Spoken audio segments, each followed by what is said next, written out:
आज हम एपोमिक्सिस के बारे में चर्चा करेंगे कि एपोमिक्सिस क्या है। देखिए, एपोमिक्सिस फ्लावरिंग प्लांट का एक आश्चर्यजनक घटना है, क्योंकि एपोमिक्सिस का अर्थ होता है माने बिना निषेचन के सीड बनना, माने production of seed without fertilization. Production of seed without fertilization. एक होता है production of fruit without fertilization. तो this phenomenon is known as parthenocarpic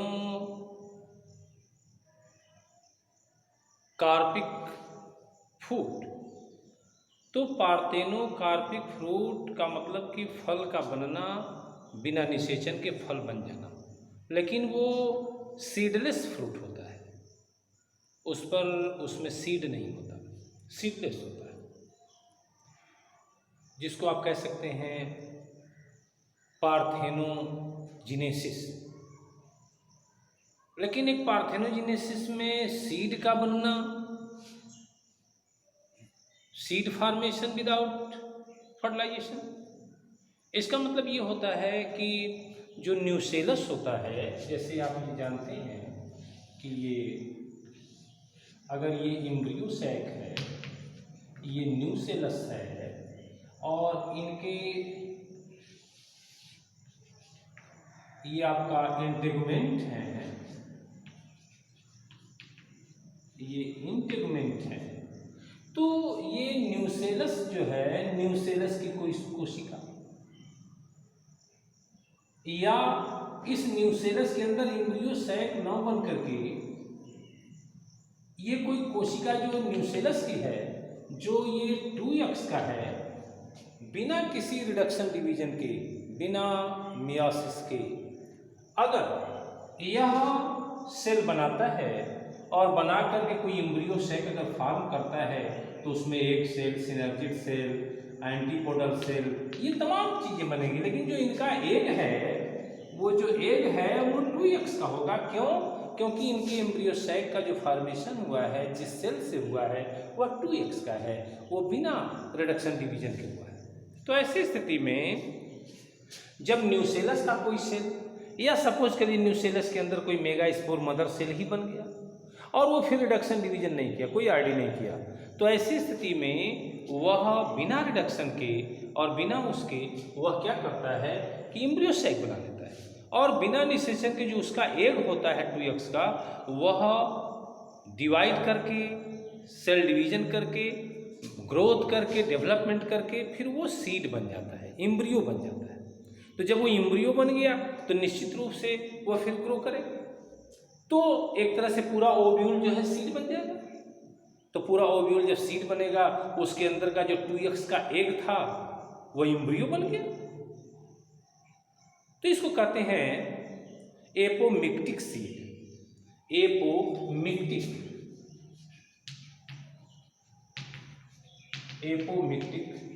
seed, ये एपोमिक्टिक सीड है। तो इस तरह से अगर ये एपोमिक्टिक सीड है, तो इसका मतलब कि सीड बना है, लेकिन उस सीड के फॉर्मेशन में जो एम्ब्रियो है, वह एम्ब्रियो जो डेवलप किया है, वह बिना मेल गैमीट के फ्यूजन से, बिना फ्यूजन, कोई मेल गैमीट का फ्यूजन नहीं हुआ, अर्थात एग सेल 2x का होता है और डायरेक्ट वह डेवलप करके वह एम्ब्रियो बन जाता है। एक इसकी विशेषता ये है कि प्राय आप जानते हैं हाइब्रिड सीड, इस समय हाइब्रिड सीड का यूज़ चल रहा है। तो जो हाइब्रिड सीड होते हैं वो मेंडलिज्म के अनुसार उनको पॉलिनेट करके, फर्टिलाइज करके, और फिर उनके उच्च गुण वाले सीड को उत्पन्न किया जाता है, और वो काफ़ी महंगा होता है। एक्सपेंसिबल होता है। और एक बार वो सीड अगर बो दिया गया तो उसके बाद फिर कुछ ऐसे लक्षण उनके जो 25% उसके जो लक्षण होते हैं वह प्रिमिटिव लक्षण फिर शो करने लगते हैं। और 25% प्रिमिटिव लक्षण शो करने का मतलब कि वो पुरानी लक्षण उनके जो प्राइमरी लक्षण जो होते हैं, पिछली पीढ़ी के जो लक्षण होते हैं वो भी आ जाते हैं, अर्थात उसमें हाइब्रिडनेस जो है समाप्त हो जाती है, अर्थात उसमें जो उच्च क्वालिटी का गुण जो है समाहित था वो समाप्त हो जाती है। 75% सीड में रहती है, तो इसलिए कभी भी हाइब्रिड सीड को एक बार बो दिया गया तो फिर उसे सीड तैयार नहीं करना चाहिए, क्योंकि उस सीड को तैयार करके अगर किसान बोते हैं तो निश्चित रूप से उसमें सभी पौधों में वो गुण नहीं मिलेगा। 25% पौधे जो है वह कह लीजिए कि प्रारंभिक दशा के होंगे, उनकी पैदावार कम होगी। लेकिन ये जो एपोमिक्टिक सीड है ये अगर देखा जाए तो जब इसमें फर्टिलाइजेशन होता ही नहीं, रिडक्शन डिवीजन होता नहीं, चाहे एक सेल के फॉर्मेशन में कोई मेल गैमीट का फर्टिलाइजेशन नहीं होता, तो निश्चित रूप से जो एक सेल बना है वह मदर प्लांट के इक्वल कैरेक्टर रखता है। अर्थात ये जो सीड बनेगा, ये जो इससे पौधे जो ग्रो करेंगे, इसमें निश्चित रूप से वही गुण प्राप्त होगा। कौन सा गुण? वो गुण वो प्राप्त होगा जो उसके मदर में है, अर्थात उस प्लांट का है। तो इसका मतलब ये, इनको आप कह सकते हैं कि ये कैरेक्टर एसेक्सुअल रिप्रोडक्शन के तुल्य होगा। तो एसेक्सुअल रिप्रोडक्शन का जो कैरेक्टर होता है वही कैरेक्टर इनका भी होगा। और इस प्रकार से अगर ये देखा जाए तो यह एसेक्सुअल रिप्रोडक्शन का जो एक व्यू है वह उसी प्रकार से होता है। तो ऐसे में अगर ये देखा जाए तो जो एपोमिक्टिक सीड का फॉर्मेशन होता है, इनका जो कैरेक्टर शो करता है वो एक सेक्सुअल रिप्रोडक्शन के तुल्य होता है। इसलिए जिस प्लांट का जो गुण है वो कंटिन्यूअसली उस सीड में जनरेशन टू जनरेशन वो उत्पन्न होता रहेगा।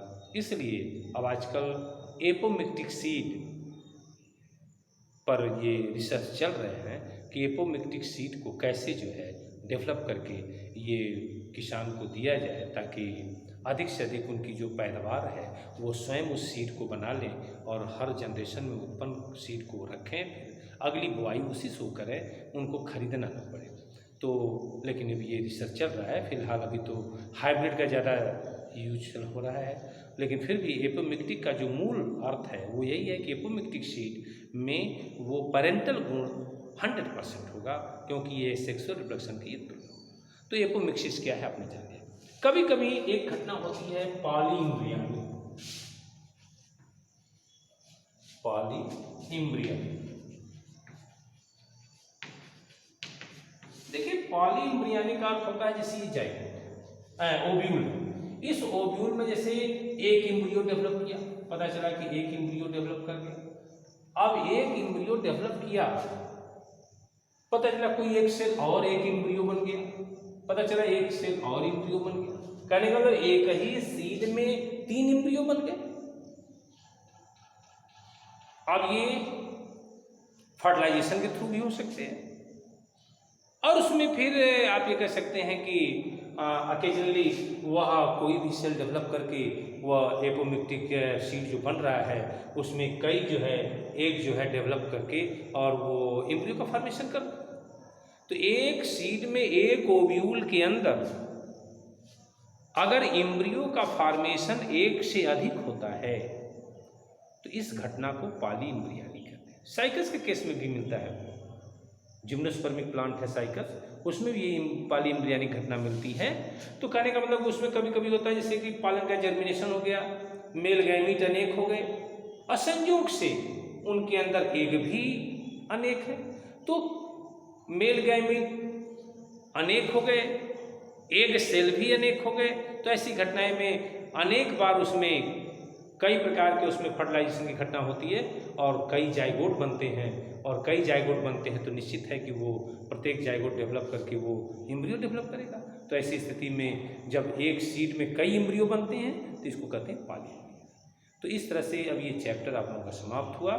Sexual reproduction in flowering plant का जो ये घटना था ये समाप्त हुआ, और इस प्रकार से अब हम लोग ह्यूमन रिप्रोडक्शन के बारे में नेक्स्ट डे तैयारी करेंगे, पढ़ेंगे। धन्यवाद।